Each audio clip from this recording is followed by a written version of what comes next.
Long. I'm the owner of Fit and Flex by Angi. We're a personal training studio right here in Palm Desert, California. We are the premier personal training studio. Unlike a gym, we are private. We are one-on-one with a personal trainer in here. We do lots of different things. We have, as you'll be able to see in the video, Pilates equipment and lots of other strength type of training equipment. We do a lot of balance because our clients are typically from age 50 and up. My oldest client is 98. So we're going to see how to do a few things on the Condor Board. One of the first things we do with the Condor Board is a wide stance, strictly for balance. We take our feet fairly wide on the board and come right on up. And the goal in this is to make the board steady. It takes a lot of core strength, and it also takes a lot of quad strength to make this happen. So this is the first step on our Condor Board. Another one of the exercises is a closer, bringing the feet in nice and close to the middle. It's a little more difficult, but it centers a lot more on your core. The secret is to bend the knees slightly, pull the shoulders back, pull the stomach in, and use the core.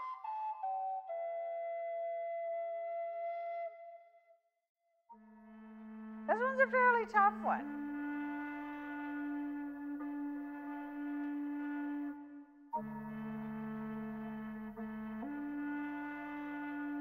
Some of these I've practiced more than others. Okay, another fairly difficult move is to step right in the center. You want to be right on the focal point of this. Now, the board can go forward and it can go back. While we're back, we're able to stretch out our hamstrings.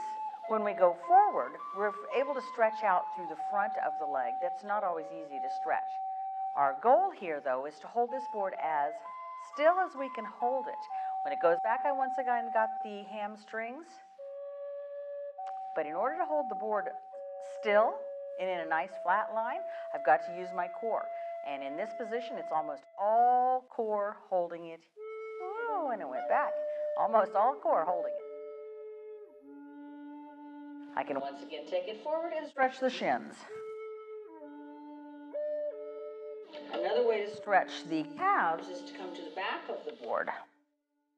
We need to bend the knees slightly for this, so we will engage our quads. And we're going to come up. And we're just going to stretch out. We're actually going to work the back of those legs. I'm going to do a different move this time called a plank. When I acquired this board about 6 weeks ago, I was amazed at how much I actually used it. When Bob came in to show it off to me, I thought, well, I'll give that a try. As you can see around here, I have lots of other balance toys, pieces of equipment that we call it. But I've actually found that I use this on almost 80% of my clients. So one that not everybody is up to is a plank. And I happen to like this. You can do it with hands or from elbows, but I come right out here. My goal here is an unbalanced surface to keep it nice and flat and to work my core. Much, much harder than you think it is, so try it at home if you don't believe me. We can also drop that down onto elbows from here and do a plank from here. Trick is to keep the back nice and flat, the eyes down on the floor, and the top of the head and the base of the spine in a nice long line. If you can hold that for 60 seconds, you're doing great. Another wonderful thing about this board is we do offer Pilates, and all of the Pilates trainers also use this board. We offer yoga. Our yoga instructors use the board. One of the first ones, I suppose, is downward facing dog. So we're right here. Much more difficult on the Condor board than it would be on a flat surface, because now you've got board going side to side. You have to engage a lot of your smaller muscles to hold this board steady. From here, you can go to up dog, which will be right here. Once again, unstable surface, it wants to go side to side on you, and our goal is to engage those smaller muscles to hold that board nice and flat. The exercise we can do on the Condor board is a push-up. You can do a wide grip or a narrow grip. The wide grip will be more for our chest, so we're going to come from here. We can, of course, come up on toes and do a push-up from here. We can also drop down to knees and do a push-up for here. A push-up from your knees is more applicable to the population that we have in here. We're going to drop the chest down to the board and press right back up. Drop the chest down and press right back up. We can also do a narrow grip on here, targeting our triceps just to get another body part. Here is much better to do on the knees. We want to keep the elbows nice and close to the body. We're going to drop down and press up. Drop down and press up. And this will target the triceps on the back of the arm.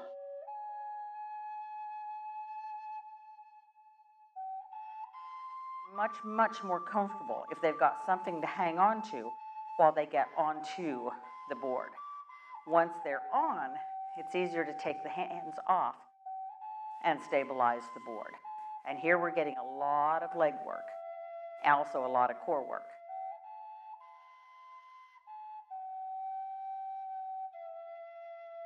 Okay, one of the exercises I use on many of my clients is a squat. This is much more difficult than a squat would be on just the floor. I like to start with a bar that they can hold on to because most people feel much more comfortable there and can get a better squat. Lightly grab onto the bar. I'm going to stand about 3/4 of the way out on the Condor Board, and I'm going to make sure that my feet are nice and even. Now I'm going to take it into a squat and a squeeze back up. This is tremendous on the quads. You can do it one-handed, you can do it no-handed, or you can use both hands to come on. We never want to go below a 90 degree with our squat, and when we come up, we want to squeeze the glutes so that we can really focus on getting your rear end in shape. And this Condor Board has really been something that my clients love to use. They find it a challenge. They find it a new way to do an old exercise. Since having the Condor Board in the gym, I found that I've used it way more than I ever thought I would. We have between 15 and 25 clients a day in Fit and Flex, and we use this on most people. My favorite way to start with anybody is just a nice wide stance. So we're going to come up. Most people find this very challenging, as I do on certain days, but we're just going to engage the quads and we're going to engage the core, and all we want to do is stand nice and tall. As people start to get that mastered, as they say, then I bring the feet in and I make it a bit more of a challenge for them by bringing the feet in. Want to be right in the center of the board. I still have my quads engaged, but now I really have to engage my core. Challenge is to pull the shoulders back, lift the chest, keep the abs pulled in nice and tight. As soon as they get this mastered, I have them look side to side. And believe it or not, that makes a huge difference in the exercise. Once we've got that, and it might not be in the first day, it might not be in the second day of training, we go from there. I like to put one foot behind and one foot in front. Okay, it's going to look easy, not so easy once you get going. I'm going to use a lot of quad on the front, and I'm going to use a lot of calf on the back leg. So we're right here. Once again, stomach pulled in. It's all about the core. So when they say, oh, that's just so easy, Angie, come on off, change feet. We'll put the other foot on the back. Everybody has one leg that's stronger than the other, as you may see from me. So we're going to bring it up here, and same thing. Now we've got more quad in the front leg and more of the calf in the back leg. Still important to keep the core pulled in nice and tight, standing nice and tall. Usually takes people a few times to master this, and right back off. The thing you have to remember is that the Condor Board is only a few inches off of the ground. Anytime I feel a little unstable, I merely roll it over and step off. So it's an easy piece of equipment to use. The other thing I like about the Condor Board is the size. It's perfect for storing whether it's your home or at your gym. I lean this up against the wall every day. I pull it out probably 8 to 10 times per day just on my personal clients. Once they've mastered that, there's so many more things to do, and you're not limited to just what they show you on your board. You can come up with all kinds of things. I love the plank, a nice wide hand, come up on the toes with a nice flat back. The top of my head to the base of my spine will be a nice long line. Like I said before, this may look easy, not so easy. It's a ton of core work. I have my clients hold this for between 30 to 60 seconds. Easy to make the board go side to side, tougher to make the board hold real steady, and that's our goal.